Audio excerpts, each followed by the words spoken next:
Hello दोस्तों, कैसे हैं आप सब। आई होप आप सब अच्छे होंगे। मेरा नाम है पीयूष विरमानी और मैं हूं एक सेबी रजिस्टर्ड रिसर्च एनालिस्ट। आज के इस वीडियो में हम रिव्यू करेंगे दो एसएमई आईपीओस को। एक साथ दो आईपीओस को रिव्यू करने का रीजन यही है बिकॉज ये दोनों आईपीओस ओपन हो रहे हैं 15th ऑफ जनवरी से and will be getting closed on 17th of January. So अगर आप इन दोनों में से किसी एक आईपीओ पर बैट करना चाहते हैं, किसी एक आईपीओ में सब्सक्राइब करना चाहते हैं, तो वो आईपीओ कौन सा होना चाहिए। तो इसीलिए हम करेंगे इन दोनों आईपीओस की एक डिटेल्ड स्टडी, जिससे हम लास्ट में कंक्लूजन पे आ सके कि इन दोनों आईपीओस में से फर्स्ट आईपीओ प्रेफरेंस कौन सी होनी चाहिए। The first IPO is Rikhav securities limited and the second one is Kabra jewellers. तो चलिए देखते हैं सबसे पहले रिखाओ सिक्योरिटीज को। ये कंपनी स्टार्ट हुई 1995 से, so it is almost a 30 year old company. Company का काम है broking services, investing services and banking services provide करना। ये company as a stock broker registered है विद द सेबी एंड तीनों ही एक्सचेंजेस के साथ NSC, BSC and multi commodity exchange, ये कंपनी की मेंबरशिप ऑलरेडी रजिस्टर्ड है। ये कंपनी सर्विसेज प्रोवाइड करती है, चाहे वो लॉन्ग टर्म डिलीवरी के लिए हो या फिर इंट्राडे ट्रेडिंग फैसिलिटीज हो, वो इक्विटी हो, एफएनओ हो या फिर कमोडिटी हो। ये कंपनी म्यूचुअल फंड एडवाइजिंग का भी काम करती है, जिसके लिए डिफरेंट इन्वेस्टिंग ऑप्शंस कस्टमर्स को अवेल करवाते हैं so that the customer can decide कि कौन सा म्यूचुअल फंड उनके लिए बेटर है, और इससे कंपनी को जो है कमीशन बेसिस पर रेवेन्यू अर्न होता है। And the main thing, company जो स्पेशल क्लियरिंग एक्सचेंज के साथ भी रजिस्टर्ड है, because as per the guidelines of SEBI अगर कोई स्टॉक ब्रोकर है तो उसको एक अपना स्पेशल क्लियरिंग मेंबर बनाना होता है so that they can participate in the trade settlements जो भी डे टू डे बेसिस पर स्टॉक एक्सचेंजेस पर होती है। बात करें अगर आईपीओ की, सो जो ये आईपीओ है इसमें इशू प्राइस रखा गया है that is around 82 to 86 rupees पर शेयर। एक लोट में होंगे अराउंड 1600 शेयर्स, जिसके लिए पे करने होंगे अराउंड 1,37,600 रुपीज। रिटेलर्स का कोटा रहेगा 35% का in the IPO. Issue size की बात करें तो जो कंप्लीट साइज है दैट इज अराउंड 88.82 करोड़, जिसमें से around 71.62 crore is the fresh issue and remaining 17.20 crore is the offer for sale, यानी 17.62 करोड़ जाएगा कंपनी के प्रमोटर्स या फिर एग्जिस्टिंग इन्वेस्टर्स के पास। और कंपनी का कहना है वो आईपीओ से रेस किया हुआ फंड यूज करेंगे अपनी वर्किंग कैपिटल रिक्वायरमेंट्स को पूरा करने के लिए, और कुछ कैपेक्स के कंपनी के प्लान है जिसमें वो IT software computers plan purchase करना चाहते हैं। कंपनी के फाइनेंशियल्स की बात करें तो 22 में कंपनी के पास जो एसेट्स थे दैट वर अराउंड 180 करोड़, 23 में हो गए 187 करोड़ एंड 24 में 302 crore, so almost 1.5 times. Company का revenue, profit after tax, net worth, reserves and surplus सब ईयर टू ईयर बेसिस पर ग्रो कर रहे हैं। एंड टोटल बोरोइंग ये भी ईयर टू ईयर बेसिस पर कंपनी की ग्रो कर रही है, which is a considerable thing, और इसको मॉनिटर करना होगा बिकॉज अगर ऐसे ही बोरोइंग आगे ग्रो करती रही सो ये कंपनी के जो प्रॉफिट मार्जिन है उसको काफी अफेक्ट करेगी। एज ऑन 22 में कंपनी की बोरोइंग्स थी अराउंड 15 करोड़ की, बट 24 एंड में होगी 48 करोड़ की, सो ऑलमोस्ट 3 टाइम्स का जंप है बोरोइंग में भी। बट स्टिल अगर कंपनी की नेटवर्थ या रिजर्व्स के साथ कंपेयर करें सो it is a manageable thing till now. Company के फाइनेंशियल्स पैरामीटर की बात करें तो अर्निंग पर शेयर कंपनी की आईपीओ के आने के बाद हो जाएगी 26.31 की, और P ratio will be around 3.27। सो अगर कंपनी के इन पैरामीटर्स की बात करें तो इसके अकॉर्डिंग जो ये आईपीओ है ये थोड़ा सा अंडर वैल्यूड है या एट पार वैल्यूएशंस है, ओवर वैल्यूड नहीं है। कंपनी की स्ट्रेंथ की बात करें तो इस कंपनी की जो स्ट्रेंथ है इसके long term relationship with the customers. Generally जो छोटे लेवल ब्रोकर्स होते हैं, अब तो खैर ये कंपनी आईपीओ ला रही है, बट जब इसने नेसेंट स्टेज पे स्टार्ट किया था तब से लेके अब तक जो इसके कस्टमर्स के साथ लिंक है वो काफी अच्छे बने हुए हैं। इंटीग्रेटेड फाइनेंशियल सर्विसेज प्लेटफॉर्म है, एक प्लेटफॉर्म पे आपको हर तरह की सर्विस मिल जाती है, इसीलिए कस्टमर को दूसरी जगह नहीं जाना पड़ता और काम थोड़ा इजीली हो जाता है। एक्सपीरियंस्ड मैनेजमेंट टीम है, 1995 से कंपनी चल रही है। इस कंपनी के साथ एसोसिएटेड रिस्क की बात करें तो सबसे बड़ा रिस्क है चेंजिंग रेगुलेशन का। सेबी हर महीने क्वार्टरली बेसिस पर नए नए रूल्स रेगुलेशन इंप्लीमेंट करता है, जिसके कारण इन सारे ब्रोकर्स को वो रूल फॉलो करने पड़ते हैं, और उसके कारण कभी कभी इनके प्रॉफिट मार्जिन पे अच्छा खासा फर्क पड़ता है।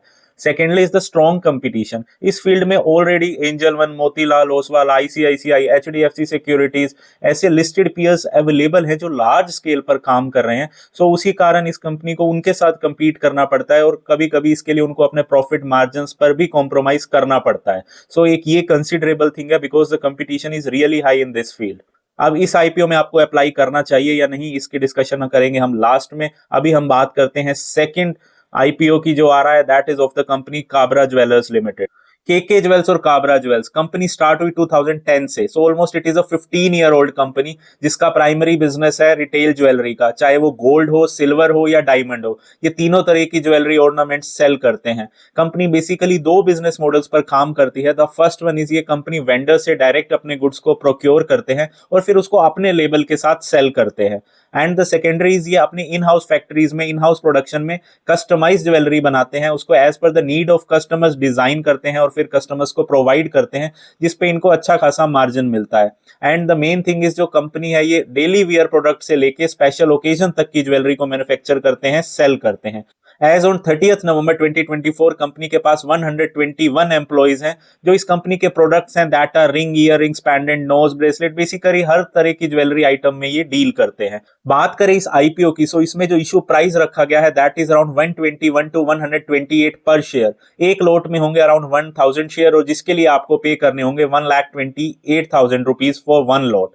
रिटेलर्स का कोटा है 35% का, इश्यू साइज है 40 करोड़ का and this 40 crore completely is fresh issue, कुछ भी इसमें ऑफर फॉर सेल नहीं है। कंपनी का कहना है वो ये पैसा यूज करेंगे अपनी सर्टेन बोरोइंग को पे करने के लिए और कुछ वर्किंग कैपिटल रिक्वायरमेंट जो इस कंपनी को डे टू डे बेसिस पर रहती है, because it is a capital intensive industry. So जो इनको वर्किंग कैपिटल की रिक्वायरमेंट है कुछ फंड वहां पर यूज होगा। कंपनी के फाइनेंशियल्स की बात करें, सो कंपनी के एसेट्स थे 22 एंड में अराउंड 74 करोड़ के, जो 24 एंड में हो गए 140 करोड़ के। सो एसेट्स ऑलमोस्ट डबल हो गए। रिवेन्यू की बात करें 112 करोड़ का रिवेन्यू किया था कंपनी ने 22 एंड में, जो 24 एंड में इंक्रीज होकर हो गया 164 करोड़ का। कुछ खास ऑल्दो इंक्रीज है बट जितना होना चाहिए उतना इंक्रीज नहीं है रिवेन्यू में। प्रॉफिट की बात करें तो अराउंड 5.5 करोड़ का प्रॉफिट था अराउंड 22 में और 24 में हो गया 9.39 करोड़ का। नेटवर्थ कंपनी की ईयर टू ईयर बेसिस पर इंक्रीज हो रही है। Reserves and surplus are also growing. Company की बोरोइंग भी ईयर टू ईयर बेसिस पर इंक्रीज हो रही है। 22 में कंपनी की बोरोइंग थी अराउंड 47 करोड़ की, 24 में हो गई 89 करोड़ की। तो बोरोइंग्स कंपनी की कुछ ज्यादा ही इंक्रीज हो रही है in comparison to the revenue. And financial parameter की बात करें तो अर्निंग पर शेयर आईपीओ से पहले है 12.77 की, post IPO it will be around 12.60। P ratio की बात करें अभी है 10.03 की and after the IPO it will be at 10.16। So कुछ खास अंडर वैल्यूड नहीं है। ऑलमोस्ट ये आईपीओ भी ऐसा है जो एट पार है वैल्यूएशंस के लिए। कंपनी की स्ट्रेंथ की बात करें तो इस कंपनी की जो सबसे बड़ी स्ट्रेंथ है that is the design part. Company as per the need of customer also jewellery को डिजाइन एंड आगे कस्टमाइज करके देते हैं, इसी कारण इनका कस्टमर बेस काफी लॉयल है इनके साथ। एंड सेकेंडरी जो इनकी एक्सपीरियंस मैनेजमेंट टीम है, बेसिकली अलग अलग बिजनेस मॉडल्स पर काम करते हैं, उसी कारण इनके मार्जिन्स भी अच्छे हैं। कंपनी के साथ एसोसिएटेड रिस्क की बात करें तो सबसे बड़ा रिस्क है कस्टमर्स की नीड चेंज होती है, कस्टमर्स की रिक्वायरमेंट चेंज होती रहती है। बेसिकली ये इस इंडस्ट्री के लिए भी एक चैलेंज है। सो इसीलिए इनको अपने प्रोफेशनल्स या फिर कारीगर्स के साथ भी वैसे ही अपडेट रहना पड़ता है so that they can meet the requirements of their customers. And second is strong competition. Already इस फील्ड में P N Gadgil jeweller, Kalyan jewellers, Titan ऐसे बड़े बड़े नाम है मार्केट में। इस कंपनी को डायरेक्ट उनके साथ कंपीट करना है, सो इस कंपनी के लिए वो एक चैलेंज हमेशा बना रहता है। नाउ द मेन क्वेश्चन, अगर इन दोनों आईपीओ में से आपको एक को सब्सक्राइब करना है तो वो कौन सा होना चाहिए?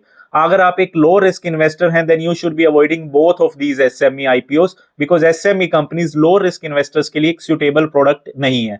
बात करें medium to high risk investors की जो अपने कैपिटल के साथ रिस्क ले सकते हैं, सो उनके लिए जो फर्स्ट चॉइस है दैट शुड बी रिकाउ सिक्योरिटीज। इसका रीजन है कंपनी के स्ट्रॉन्ग फाइनेंशियल्स और इंडिया में भी आप डीमेट सर्विसेज को लेके जो डिमांड है वो काफी ज्यादा ग्रो कर रही है। ईयर टू ईयर बेसिस पर जो डीमेट अकाउंट्स ओपन हो रहे हैं वो एक्सपोनेंशियली ग्रो कर रहे हैं, उसी कारण कंपनी के ग्रो करने के भी चांस काफी बढ़ जाते हैं। Kabra jewellers, although it is not a bad company या कुछ खास इसमें ऐसी नेगेटिव चीजें नहीं है, बट स्टिल जो इसकी बोरोइंग है वो एक कंसिडरेबल थिंग है, वो ईयर टू ईयर बेसिस पर कुछ ज्यादा ही इंक्रीज हो रही है in comparison to the revenue. Although Rikhav securities की भी बोरोइंग्स इंक्रीज हो रही है बट वो इनकी रेवेन्यूज के साथ मैनेजेबल है और इसीलिए ये फर्स्ट चॉइस है। But you should do your own study first. किसी भी आईपीओ में इन्वेस्ट करने से पहले आप एक बार थोरो स्टडी जरूर कीजिए, specially if you are thinking to apply in SME IPOs. अब बात करें अगर लिस्टिंग गेन्स की, तो जो लिस्टिंग गेन्स हैं वो भी अभी तक जो ग्रे मार्केट प्रीमियम चल रहा है, although it is a very dynamic thing, ये काफी ज्यादा मैन्युपुलेटिव है, specially in the case of SME IPOs. किसी भी आईपीओ की डिमांड ज्यादा बढ़ाने के लिए, बिकॉज रिटेल इन्वेस्टर्स सिर्फ जीएमपी को देके आईपीओ में अप्लाई कर देते हैं, इसी कारण ये काफी ज्यादा मैनिपुलेट किया जाता है। तो इसके बेस पर अप्लाई करने से पहले 2 बार जरूर सोचिए। एंड अभी तक जो लिस्टिंग गेन्स एक्सपेक्टेड है वो है रिखाव सिक्योरिटीज से अराउंड 70 to 80% और काबरा ज्वेल से around 40 to 50%। But it is a very dynamic thing, हो सकता है लिस्टिंग के दिन ये दोनों अपोजिट हो जाएं, अभी जो 40% है वो 80 हो जाए और जो 80 है 40 हो जाए। सो अगर आप ये रिस्क ले सकते हैं तभी आप इन आईपीओ में अप्लाई कीजिए। और इन आईपीओ से रिलेटेड अगर अभी भी आपको कोई डाउट है या फिर किसी चीज का आपके पास कोई क्वेरी है, आप कुछ पूछना चाहते हैं, तो आप मुझे कमेंट कर सकते हैं, मैसेज कर सकते हैं। I will surely reply to that. Thank you. I hope ये वीडियो आपके लिए हेल्पफुल रहेगा। So do not forget to subscribe me. Thank you.